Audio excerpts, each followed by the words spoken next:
Hello friends, ഞാൻ ചെയ്യുന്ന video കുഴുപ്പിളിയിൽ നിന്നാണ്. കുഴുപ്പിളി എന്ന് പറയുമ്പോൾ എറണാകുളത്ത് നിന്ന് 29 കിലോമീറ്റർ. അതല്ല, തൊട്ടടുത്ത് ഉള്ള ഒരു ജംഗ്ഷൻ എന്ന് പറയുന്നത് ചെറായിയാണ്, 4 കിലോമീറ്റർ.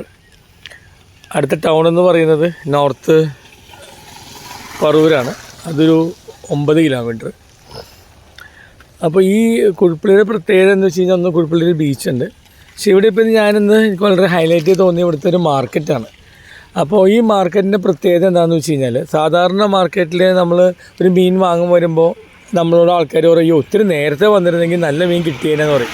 ഇവിടെ ആ പ്രശ്നം ഉദിക്കുന്നില്ല. കാരണം എന്ന് വെച്ച് കഴിഞ്ഞാൽ, ഇവിടെ 7 മണി ആകുമ്പോൾ ആൾക്കാർ വന്നു തുടങ്ങും. 7:15 ഇവിടെ ലേലം തുടങ്ങണം. നമുക്കിഷ്ടമുള്ള അടുത്തപ്പോൾ നിൽക്കാം, ഇഷ്ടമുള്ള സാധനം നമുക്ക് ലേലത്തിൽ പങ്കെടുത്ത് വാങ്ങാം. ഇപ്പോൾ ലേലം തുടങ്ങുന്നത് എങ്ങനെയാണെന്ന് വെച്ച് കഴിഞ്ഞാൽ, ഇപ്പോൾ ഒരു ഐറ്റം ആണെങ്കിൽ 2 എന്ന് പറഞ്ഞാൽ അതിൻ്റെ അർത്ഥം 200 എന്നാണ്, 10 എന്ന് പറയുമ്പോൾ 1000 രൂപ, 12 എന്ന് പറഞ്ഞാൽ 1200 രൂപ. അങ്ങനെ നമ്മൾ ലേലത്തിൽ വിളിച്ച് കഴിഞ്ഞാൽ നമുക്ക് ചിലപ്പോൾ 100 രൂപയൊക്കെ ഡിസ്കൗണ്ട് തരും. അപ്പോൾ ഒരുമിച്ച് ആൾക്കാർ വന്ന് വാങ്ങുകയാണെങ്കിൽ ഫ്രഷ് ആയിട്ടുള്ള സാധനം കിട്ടും. എല്ലാ ദിവസവും 7:15 തൊട്ട് 8:30 വരെ ഞായറാഴ്ചയുണ്ട്. ഇപ്പോൾ ഈ അറിവിലേക്കാണ് ബാക്കി വീഡിയോ നിങ്ങൾ നേരിട്ട് കാണുക. നേരത്തെ 7:15 ലേലം തുടങ്ങണമെന്ന് പറഞ്ഞു. ആൾക്കാർ അതിനു മുമ്പ് തന്നെ വരും. ഈ തലേദിവസം പിടിച്ചു രാവിലെ പിടിച്ച് മീൻ, ചെമ്മീൻ, കരിമീൻ, പൂമീൻ, കണമ്പ്, പിന്നെ പ്രാഞ്ഞിൽ, പള്ളത്തി, അങ്ങനെ പുഴമീനെല്ലാം തന്നെ ഇവിടെ ഉണ്ടാവും. ഇത് അവർ നിരനിരയായിട്ട് വെക്കും. ഇത് കോവിഡ് സമയം തൊട്ടാണ് ഇങ്ങനെ തുടങ്ങിയത്. അവർ ആദ്യം വന്ന ആൾക്ക് ആദ്യം ലേലത്തിൽ പങ്കെടുക്കുക, അങ്ങനെ നിരനിരയായിട്ട് വെക്കും. ഏകദേശം 40ഓളം പേരുണ്ടായിരുന്നു അവിടെ. ഞാനൊരു 20 പേരെ കഴിഞ്ഞപ്പോഴേക്കും ഞാൻ പോന്നു. പിന്നെ ചെമ്മീനായിട്ട് വരുന്നവർക്ക് തൂക്കം നോക്കാനുള്ള സൗകര്യമുണ്ട്. അപ്പോൾ ഒരുമിച്ച് വാങ്ങുന്ന ആൾക്കാർക്ക് വേണമെങ്കിൽ നേരിട്ടും വാങ്ങാം. ഒരു 4 മീനിൻ്റെ ബോക്സ് കമത്തി വെച്ചിട്ട് അതിൻ്റെ മുകളിൽ ഷീറ്റ് ഇട്ടിട്ടാണ് ഇവർ ലേലം വിളിക്കുന്നത്. അപ്പോൾ ലേലം വിളിക്കുന്ന രീതിയിലാണ് നേരത്തെ പറഞ്ഞിട്ടുണ്ടായിരുന്നു. അപ്പോൾ ഇത് ഉറപ്പായിട്ടും ട്രൈ ചെയ്താണ്. നല്ല മീൻ നിങ്ങൾക്ക് വാങ്ങാൻ പറ്റും. കരിമീനൊക്കെ പിടക്കണുണ്ട്, നമ്മൾ അറിയാണ്ട് വാങ്ങിപ്പോവും.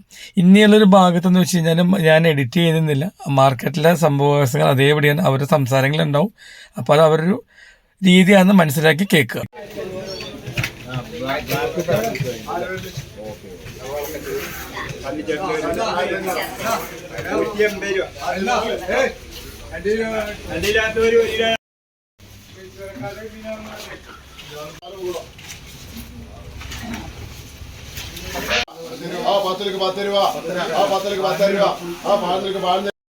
നമ്മൾ ഈ കണ്ടതും കേട്ടതാണ് കുഴുപ്പള്ളി മാർക്കറ്റിലെ വിശേഷങ്ങൾ. ഇതേ രീതിയിൽ തന്നെയാണ് നായരമ്പലത്തിൽ ലേലം വിളിക്കണമെന്ന് പറയുന്നുണ്ട്. അത് പോയി കാണണം. അപ്പോൾ ചെറായിൽ നിന്ന് നമ്മൾ എറണാകുളത്തോട്ട് പോകുമ്പോൾ ഒരു അമ്പലമുണ്ട്, പേര് പള്ളത്താങ്കുളം. ഇങ്ങനെ എന്നാണ് റോഡ് ഇങ്ങനെ 3 വശം കറങ്ങി വരും. അത് കഴിഞ്ഞിട്ട് ബസ് സ്റ്റോപ്പ് ഉണ്ട്. ആ ബസ് സ്റ്റോപ്പ് കഴിഞ്ഞാൽ ഉടനെ പാലമാണ്. ആ പാലം കയറി ഇറങ്ങുമ്പോൾ ഇടത്തെ സൈഡിലാണ് മാർക്കറ്റ്. തീർച്ചയായിട്ടും പോകണം. വീഡിയോ ഇഷ്ടമെന്ന് വിചാരിക്കുന്നു. Thank you, by.